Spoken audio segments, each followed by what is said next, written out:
Last Thanksgiving, I sat at my parents' dining table, watching my sister Emma take center stage as usual. She was showing off photos from her latest influencer campaign while Dad hung on every word. Then my aunt turned to me with a teasing smile. "So, are you still working at that little startup of yours?" she asked. I sliced into my turkey and replied, "We sold it a few years ago." "Oh, that's such a shame," Mom said. "These tech ventures never seem to pan out," Emma smirked. "What, you only have like $3,000 in some index fund now?" My cousin Matt laughed. "We all have Robinhood accounts, dude." That's when I pulled out my phone and showed them my investment dashboard. Current portfolio value, $174,382,912. Aunt June's fork clattered onto her plate. Emma's jaw literally dropped mid-chew. Dad leaned over, his face turning ghostly pale. The room fell dead silent. Let me backtrack.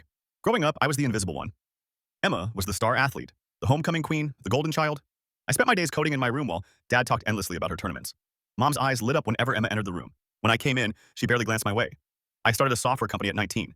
Emma was modeling part-time, turning family gatherings into her personal runway. Whenever I brought up seed funding, Dad would cut me off. "Emma, tell us about that brand deal." So I stopped trying to compete. I built quietly and worked like my life depended on it.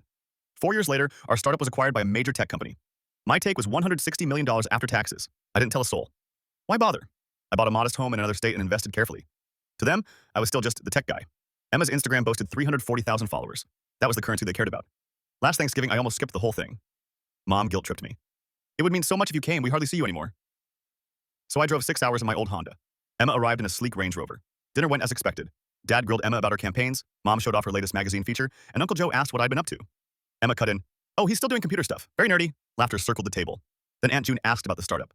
After I showed them the portfolio, Matt grabbed my phone, wide-eyed. "Whoa, that's a real Schwab account. This guy's worth $170 million. I took my phone back. "The acquisition worked out well. My share was $160 million 4 years ago. You never told us," Dad said quietly. "You never asked. Every time I tried to talk about my work, I got interrupted or dismissed, so I stopped." Emma spoke up. "Why do you still drive a Honda and live in a regular house?"